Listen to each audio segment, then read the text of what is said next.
Goods and services tax, goods and services tax, ठीक है। Name से क्या पता चलता है कि ये टैक्स कुछ इस तरह का टैक्स है जो गुड्स पे लगेगा और सर्विसेज पे। तो ये कौन सा टैक्स होगा फिर? Indirect tax. खत्म। यहाँ से हमने एक क्वेश्चन का आंसर कर दिया 2 सेकंड में कि ये डायरेक्ट टैक्सेस पे लगेगा और इनडायरेक्ट टैक्स पे लगेगा। ये इनडायरेक्ट टैक्स पे ही लगेगा। ओके, चलिए। क्यों जरूरत पड़ी है जीएसटी की, पहले इसके बारे में सोचना पड़ेगा।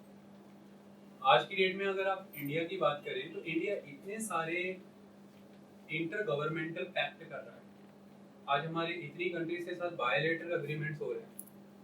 आज हमारे इतने बड़े बड़े रीजनल अग्रीमेंट्स हो रहे हैं रीजनल पावर्स के साथ, जैसे सार्क के साथ, एशियान के साथ, एससीओ शंघाई कोऑपरेशन ऑर्गेनाइजेशन के साथ। इस तरह के आज हम मेगा रीजनल अरेंजमेंट्स करने की तरफ बढ़ रहे हैं। मेगा रीजनल अरेंजमेंट्स मतलब कि किसी तरह का कोई बैरियर ही नहीं रहेगा, टैरिफ और नॉन टैरिफ बैरियर कोई रहेगा ही नहीं। तो इस तरह के अग्रीमेंट हम कर रहे हैं किनके साथ? वो जो नेशनल्स नहीं है, इंटरनेशनल्स के साथ। मतलब हम एक कॉमन मार्केट प्रोवाइड करना चाहते हैं किस ट्रेड को, कॉमन मार्केट किस ट्रेड को? इंटरनेशनल ट्रेड को। कि भाई आपके वहाँ और हमारी कंट्री के बीच में किसी तरह का कोई बैरियर नहीं हम इम्पोज करेंगे। इंपोर्ट ड्यूटी, एक्सपोर्ट ड्यूटी से रिलेटेड किसी तरह की क्वालिटी से रिलेटेड रिक्वायरमेंट्स को लेकर के कोई रोक टोक नहीं लगाएंगे। कोई सब्सिडी से रिलेटेड, मतलब total export, total tariff and non tariff barrier free trade. लेकिन ये कब तक कामयाब हो सकता है? ये कामयाब हो नहीं रहा। उसका रीजन क्या है?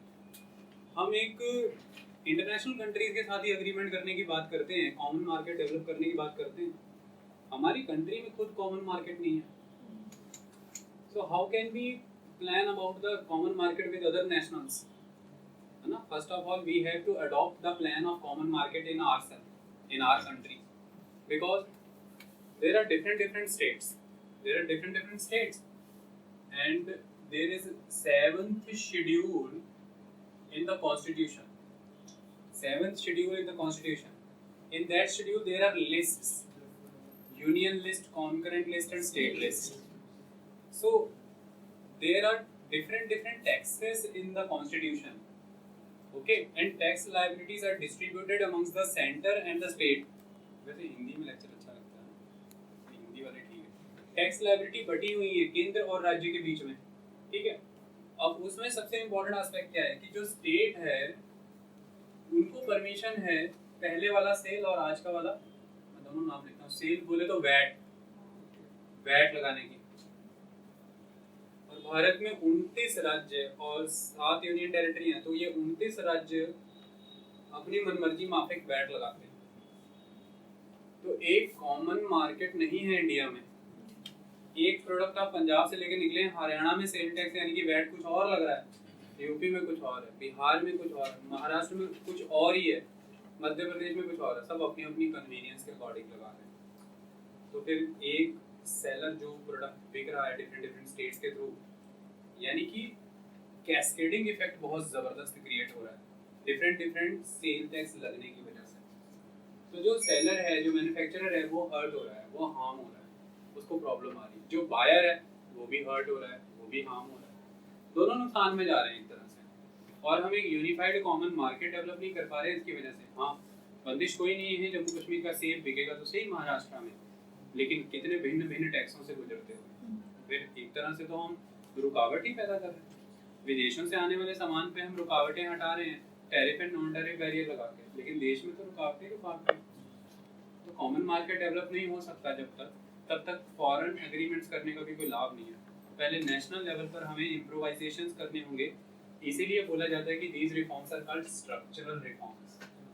हमें इकोनॉमी के स्ट्रक्चर में रिफॉर्म करना है नेशनल लेवल पर। Okay, yes sir. Now the next concept is the important concept is, इसके अलावा ये लैक ऑफ कॉमन मार्केट के अलावा कैस्केडिंग इफेक्ट को रिमूव करने के लिए कई सारे प्रयास किए गए और वो 2 एंड पे किए गए।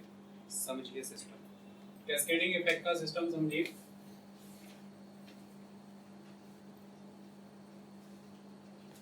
बात करते हैं मैन्युफैक्चरिंग की। अभी मैन्युफैक्चरिंग एंड पे बात हो रही है बच्चे, 2 एंड पे बात करनी है, सेल्स पे। sales and manufacturing both are different aspects of the economy. Okay. Yes. 1944 में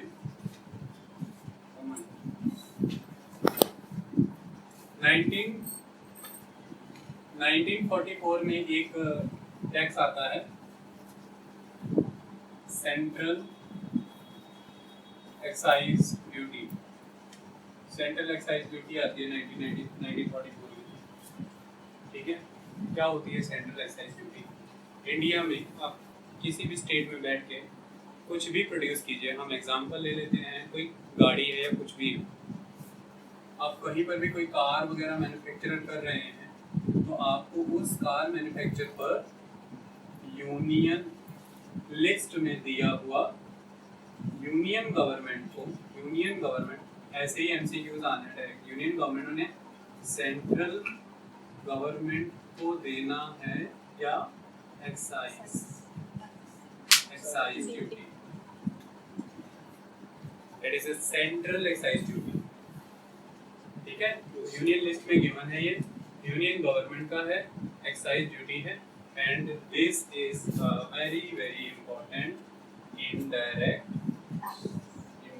टैक्स। इसी को खत्म करेगा ना जीएसटी। तो ये कौन सा टैक्स है? इनडायरेक्ट। 1994 से ये 1944 से ये सिस्टम चलता रहा, लेकिन अल्टीमेटली क्या हुआ? कैस्केडिंग इफेक्ट ने बहुत जबरदस्त प्रॉब्लम्स क्रिएट कर दी। प्रॉब्लम क्या क्रिएट की? मान लीजिए आप एक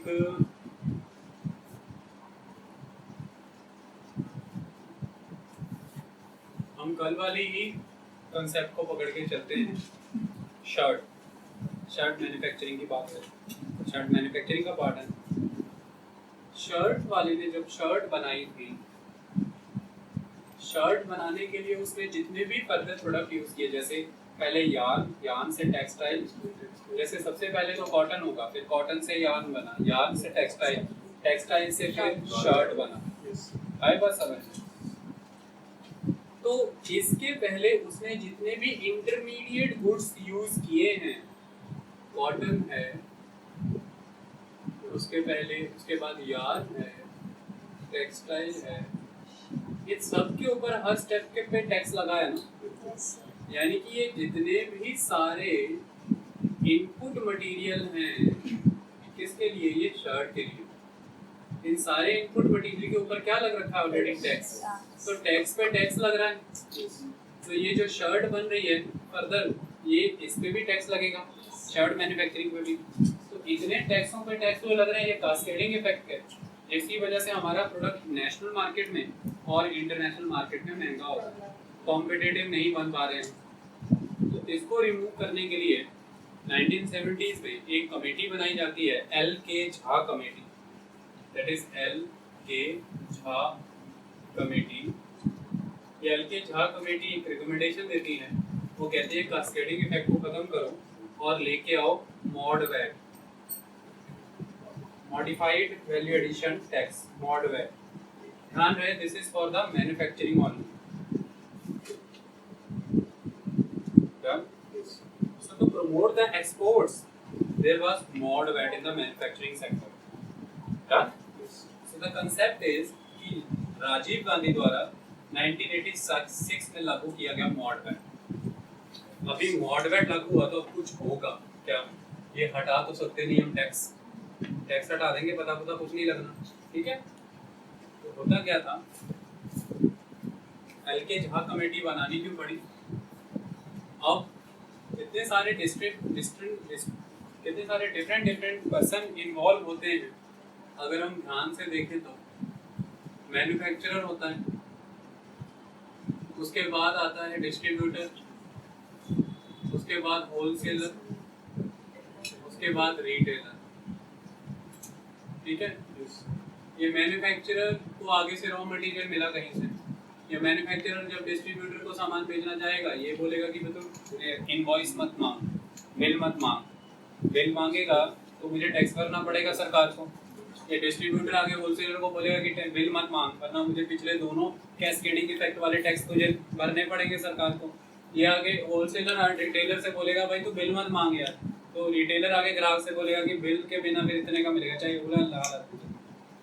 तो सरकार के पास क्या पहुंचा? कुछ ब्लैक मनी, कुछ नहीं पहुंचा, ब्लैक मनी टोटली। अब इतने सारे स्टेप्स पे टैक्स लग रहे हैं, तो इन टैक्स की पालना प्रॉपर हो, इसको चेक करने के लिए सरकार किसी न किसी को अपॉइंट करेगी, तो inspector, taxation inspector, excise inspector सुने होंगे आपने। अल्टीमेटली अपना पैसा लेके निकल जाता था, क्या जनरेट हो गया? और ब्लैक मनी, हर तरह से ब्लैक मनी जनरेट हो रही थी इकोनॉमी। गवर्नमेंट को रेवेन्यू आ नहीं रहा था, उद्योग धंधे चल नहीं रहे थे, और अल्टीमेटली कस्टमर को चीज महंगी ही मिल रही थी, और ये लोग भी रो ही रहे थे, ब्लैक मनी जनरेट करके भी रो ही रहे थे कि क्यों? अल्टीमेटली ब्लैक मनी में तो पैसा भरना ही पड़ रहा था ना। वो कह रहे थे ना ही आप हमारे ऊपर ये गलत टैक्स लगाओ, ना ही हमें किसी को घूस खिलानी पड़े, ना ही हमें इस तरह से काम करना पड़े, तो फिर ना ही हमारा उस वे में भी नुकसान हो। उद्योग धंधा चलने तो जेन्युइन वे में हम चलाएंगे। फिर गवर्नमेंट आई 1986 में लेके मॉडवेट। गवर्नमेंट कहती है इस ब्लैक मनी को दूर करना है, वो मॉडवेट लेके आना होगा। क्या किया इस मॉडवेट ने? अभी इसमें टैक्स कहीं पे कुछ मना नहीं किया, लेकिन इसमें एक सिस्टम हो गया। सिस्टम समझेंगे हम क्या हो। इसमें सिस्टम आता है tax credit. Tax credit word induce होगा मॉडवेट के साथ। और टैक्स क्रेडिट कौन सा? Input tax credit. Input tax credit. Input tax credit. Tax credit क्या होता है? टैक्स क्रेडिट क्या होता है? मान लेते हैं हम एग्जांपल स्टार्ट करते हैं यार्न से, ठीक है। फिर हमने लिखा था टेक्सटाइल, हमने लिखा था शर्ट, हमने कॉटन यार्न का प्राइस क्या रखा था? ₹100। और फिर उसके बाद हमने टैक्स कितना लगाया था? 10%। और हमने लायबिलिटी और हमने कॉस्ट ली, तो ₹10, लायबिलिटी ₹10 और कॉस्ट हो गई 110। ये टेक्सटाइल वाले को कितने का पड़ा? ये 110। अभी यहीं पे समझ लेना है। इनपुट टैक्स कितना पड़ा इसको? ₹10। तो यहाँ पे इनपुट टैक्स कितना हो गया? इनपुट टैक्स पेमेंट कितनी हो गई? 10। इनपुट टैक्स पेमेंट इसने कितनी करी है? टेक्सटाइल वाले ने ₹10। उसके बाद इसने कितना करा? 10% डेवलपमेंट। कितना हो गया यहाँ पे? तो 10 का 10 ₹11। लायबिलिटी कितनी होगी? ₹11। और प्रोडक्ट कितने हो गए? 121। ठीक है। इसने प्रोडक्ट इसको बेचा कितने में? 121 में। डन है। इसको इनपुट टैक्स कॉस्ट कितनी पड़ी? 10 रुपीज। वैल्यूडेशन की 40 की। तो ये प्रोडक्ट हो गया 150 का। अब कितना हो गया टैक्स? 15 रुपए ना। लायबिलिटी और सामान कितने का हो गया? 165। 165 ना। इसने बेचा कितने में? 165। इसको इनपुट टैक्स कितना पड़ा था? 10। तो इसने पेमेंट कितने टैक्स की करी है? 10। इसने टैक्स रिसीव कितना करा है? 15। इसने ₹10 टैक्स रिसीव करा, ठीक है। इनपुट टैक्स पेमेंट, इसने ₹10 की टैक्स की पेमेंट करी, ये पेमेंट हुई है। और इसने आउटपुट टैक्स रिसीव कितना करा? 15 रुपए, ठीक है। सो अल्टीमेटली अगर हम इनपुट टैक्स पेमेंट से आउटपुट टैक्स रिसीव माइनस कर देते हैं तो कितना बचता है? -5। कितना बचा? -5। तो अभी कितना पेमेंट करना है इसको गवर्नमेंट को? इसको कितना पेमेंट करना है गवर्नमेंट को? ₹5। जबकि ऐसा नहीं है, गवर्नमेंट को इसको ₹5 क्रेडिट करना है। इसको क्रेडिट करना है, गवर्नमेंट को इसको ₹5 क्रेडिट करना है। That is the kind of input tax credit. आई बात समझ में? Yes sir. Input tax credit क्या है कि आप कितना टैक्स पेमेंट कर रहे हो, आपने कितना टैक्स पेमेंट करा, बदले में आपने कितना टैक्स रिसीव करा। जो आपने टैक्स रिसीव करा वो तो आपको सरकार को ही भरना है ना। आप तो अपने पास तो नहीं रख सकते हो ना, तो कितना टैक्स पेमेंट करा और कितना टैक्स रिसीव करा, उसका जो डिफरेंस आएगा वो सरकार को आपको पे करना है। तो that is a kind of input tax payment. ठीक है, इसको एक सिंपल कंसेप्ट से और समझते हैं। देखो बड़ी फिगर लेते हैं थोड़ी, फिर वहां से क्लियर हो जाएगा। सपोज कीजिए 10,000 रुपए की कोई आइटम है, जैसे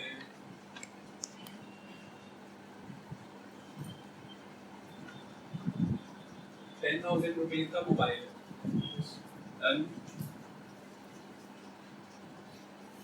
10,000। अब ये जो फर्स्ट पर्सन है, पर्सन ए, ऐसा मान लो कि इसने 10,000 रुपीज का ये जो मोबाइल है ये खुद से ही क्रिएट कर दिया है। इसने किसी से कुछ परचेज नहीं किया, कोई दैवीय शक्तियां हैं इसके पास, इसने खुद ही ये बना दिया है और किसी को इसने फिर कोई टैक्स भी नहीं दिया। जब इसने ये खुद से बनाया है तो क्या ये किसी को आगे टैक्स देगा? नहीं, 10% ही चलेगा हर जगह पर टैक्स। इसने बी को ये कितने में बेचा? टैक्स ऐड करके बेचेगा ना। 11,000। बी को ये कितने में मिला? 11,000 रुपए में। डन। आगे ये जो सी है ये कंज्यूमर है, सी कंज्यूमर है। अब 11,000 रुपए के ऊपर फर्दर 10% टैक्स। पहले इस पे कुछ वैल्यू एडिशन वगैरह कर लीजिए। मान लीजिए 500 रुपए का उसने कुछ वैल्यू एडिशन वगैरह कर दिया, 11,500 का हो गया। 11,500 के ऊपर 10,000 का टैक्स लगाइए, 10% का टैक्स लगाइए। 1150। हाँ, कितना हुआ? 1,050। 1150। 11,500 बेटा। 1150 में 1150 रुपए ना। अब ये इसकी टोटल कीमत कितनी हो गई? 12,156। कंज्यूमर को कितने का मिला? 12,150।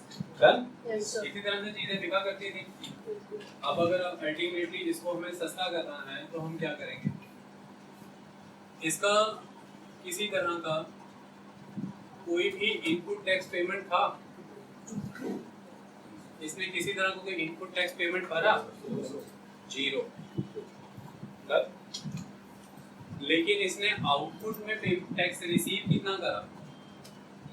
1,000। इसने आउटपुट में टैक्स रिसीव कितना करा? 1,000। तो ये गवर्नमेंट को कितना टैक्स भरेगा? 1,000 रुपया। इसको गवर्नमेंट को टैक्स भरना है। इसका किसी तरह से इसने इनपुट में तो कोई टैक्स पेमेंट करा नहीं, लेकिन इसने आउटपुट से 1,000 रुपया कमा लिया, तो इसको टैक्स कितना भरना है गवर्नमेंट को? 1,000 रुपया। ये 11,000 वाले की अगर हम बात करते हैं, ये बंदे को इनपुट टैक्स कितना पड़ा है? इसको इनपुट टैक्स कितना पड़ा? 1,000 रुपीज। इसने आउटपुट टैक्स कितना रिसीव किया? 1,150 रुपए। इनपुट टैक्स इसको कितना मिला? 1,000। इसने पे कितना करा, मतलब आगे फर्दर कितने में भेजा? 1150 माइनस करो, 150 कितना हुआ? 150। ये गवर्नमेंट को कितना पे करेगा? 150। टोटल गवर्नमेंट को टैक्स कितना गया? 1150। और वैसे टैक्स कितना जाना था? 1150 प्लस 1,000। कितना जाना था? 2150। कितने की बचत हुई? 1,000 रुपए। तो ये 1,000 रुपए का क्लेम, इसको 1,000 रुपए पीछे से आया था ना टैक्स में, इसको भरना पड़ा था ना। ये वो 1,000 रुपया जो है टैक्स क्रेडिट की फॉर्म में गवर्नमेंट से क्लेम करेगा। गवर्नमेंट इसको इनपुट टैक्स क्रेडिट देगी 1,000 रुपए का। डन। गवर्नमेंट इसको क्या देगी? इनपुट टैक्स क्रेडिट देगी 1,000 रुपए का। आई बात समझ में? क्लियर?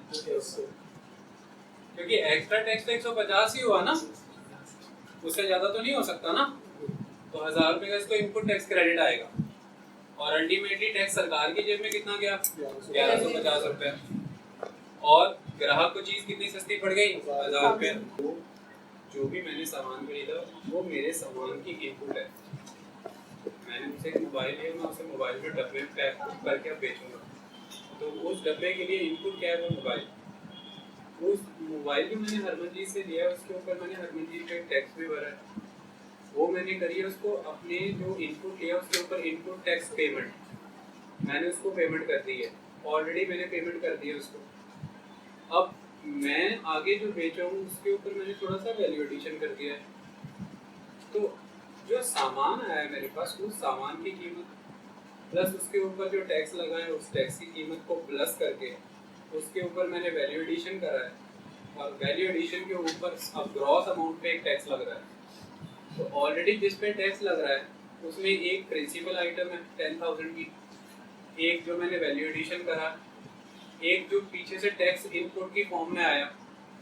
जबकि टैक्स असल में कितनी चीज़ों पे लगना चाहिए? प्रिंसिपल प्रोडक्ट पे और जो मैंने वैल्यू एडिशन करा उस पे, जो ऑलरेडी मैं पहले टैक्स पे कर चुका हूँ।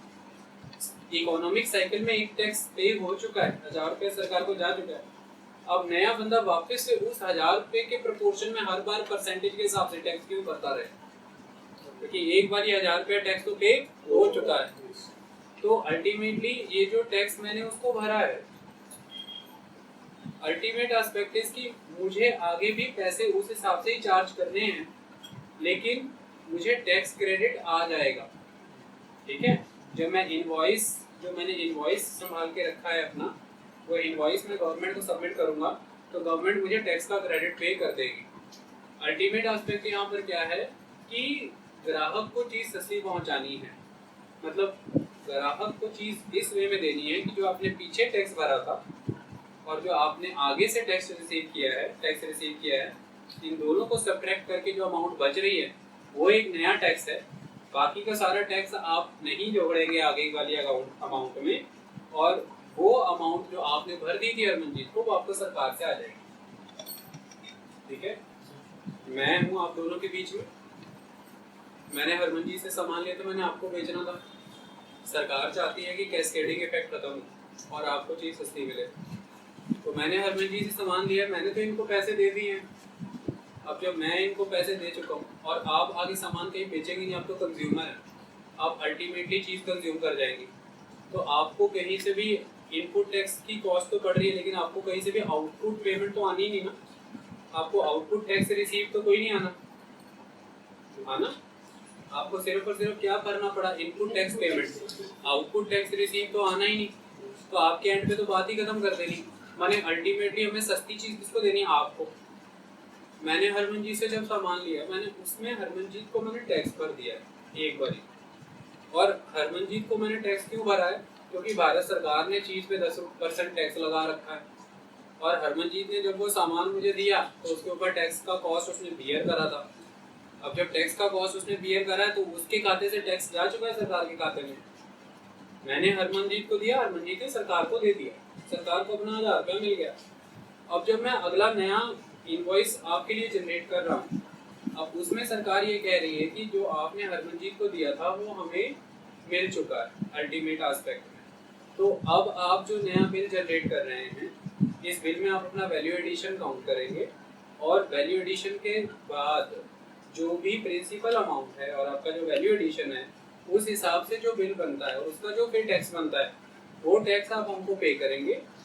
जो पहले आपने टैक्स पे कर रखा है उसको वो हम आपको क्रेडिट कर देंगे, शर्त यह है बिल जमा करा दो। लेकिन उस टैक्स का बर्डन आगे लेकर मत जाना कंज्यूमर तक, तो कंज्यूमर तक वो बर्डन नहीं पहुंचेगा। आई बात समझ में? मतलब जो अल्टीमेट कंज्यूमर है उसके पीछे जितने भी बंदे थे सप्लाई चेन मैनेजमेंट में, उन सबको अपने द्वारा जो पीछे भुगतान किया गया टैक्स का वो रिडीम होता जाएगा, वो क्रेडिट होता जाएगा। आई बात समझ में? अल्टीमेट कंज्यूमर जो है जिसने लास्ट में चीज खाई, पी या इस्तेमाल करी, उसके पीछे जितने भी लोग लगे थे उसको वो सामान पहुंचाने तक, उन्होंने अपने पीछे वालों को जितनों को भी टैक्स दिया है वो उनके खातों में सरकार की तरफ से आते जाएगा। जैसे अभी मैं यहाँ पे एक रेलगाड़ी बनाऊँ 6 लोगों की, तो 6 लोगों में से जो सबसे पीछे सबसे पहले खड़ा है, सबसे अल्टीमेट लेवल पे खड़ा है, मान लो बाइक दे रही है, 6 बंदे हैं, 6वें बंदे ने 7वें बंदे को लास्ट बाइक दे दी और वो चला के चला जाएगा। जो पहले वाले बंदे हैं वो तो सीधा ही खान से लोहा निकाल ही रहे हैं, है ना। अब उन्होंने किसको टैक्स टूक्स भरना, क्या करना, वो तो लोहा ही निकाल रहे हैं। उन्होंने जब वो लोहा आगे किसी को दिया, सरकार ने उसके ऊपर क्या ले लिया, टैक्स ले लिया। तो जिसने लोहा लिया है वो उस पर टैक्स ला देगा, क्योंकि ये इनडायरेक्ट टैक्स है, टैक्स का बर्डन वो उस पर शिफ्ट करेगा। और टैक्स भरना जबकि उसको है, तो वो बिल जनरेट करेगा, टैक्स का बर्डन अपने आगे वाले पे डालेगा, उससे एक अमाउंट ले लेगा, उसको कहेगा तुझे कोई मतलब नहीं है कि टैक्स है कि क्या है, तो मुझे इतने पैसे दे, उसमें से अपने लोहे की कीमत रख के बाकी टैक्स का अमाउंट सरकार के खाते में भर देगा। अब जब मैं आगे बिल जनरेट करूंगा अगले बंदे को सामान देने के लिए, मैं तो उतने पे बिल देखूंगा जितना मैंने पैसा भरा, मैंने उसको जिस हिसाब से पैसा भरा वो, प्लस मैंने लोहे को चमकाया, साफ किया, मैं अपनी वैल्यू एडिशन की वो।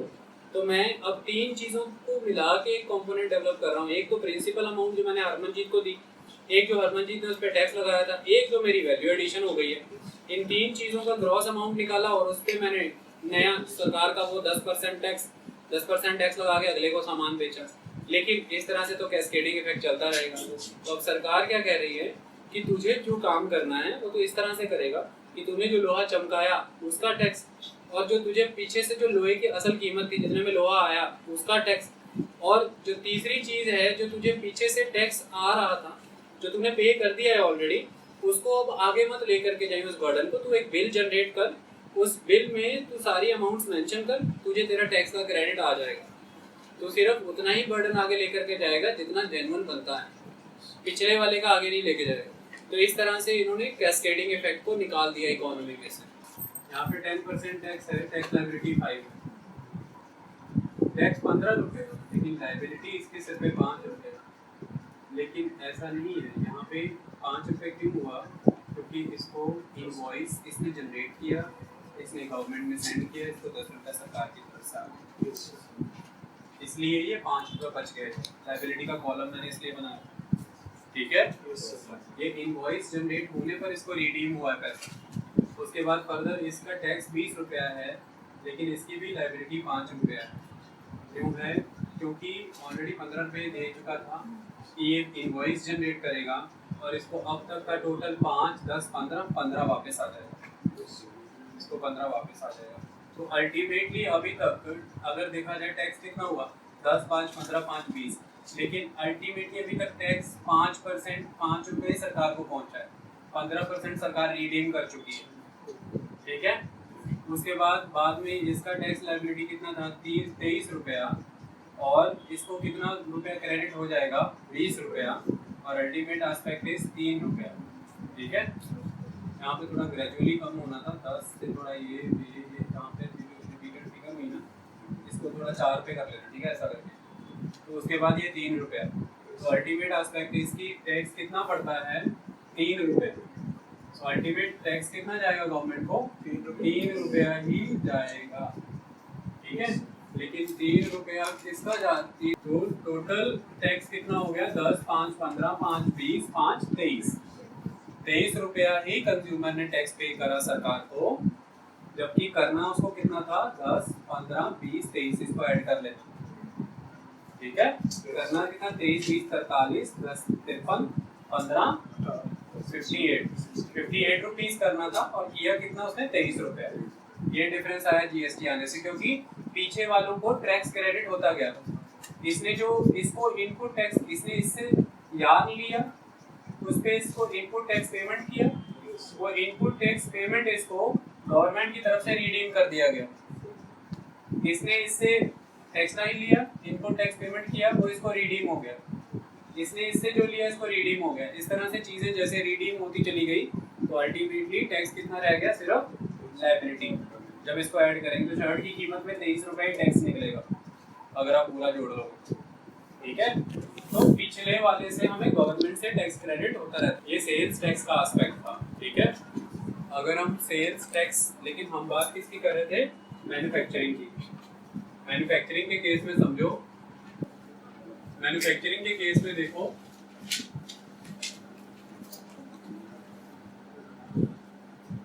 जो टैक्स लग रहा था बार बार सेल्स पे लग रहा था। मैन्युफैक्चरिंग में मान लीजिए कार मैन्युफैक्चरर है और वो कार मैन्युफैक्चरिंग करता है, तो उसको रॉ मटेरियल में कितनी चीज़ें चाहिए? उसको टायर चाहिए, उसको ग्लासेस चाहिए, विंडशील्ड, वो विंडशील्ड्स चाहिए, ग्लासेस चाहिए, Metal. उसको लेदर सीट कवर्स, ये सब चाहिए ना। Yes, sir. अब वो एक कार मैन्युफैक्चर कर रहा है, अल्टीमेटली उसको इतनी सारी चीजें इनपुट में चाहिए।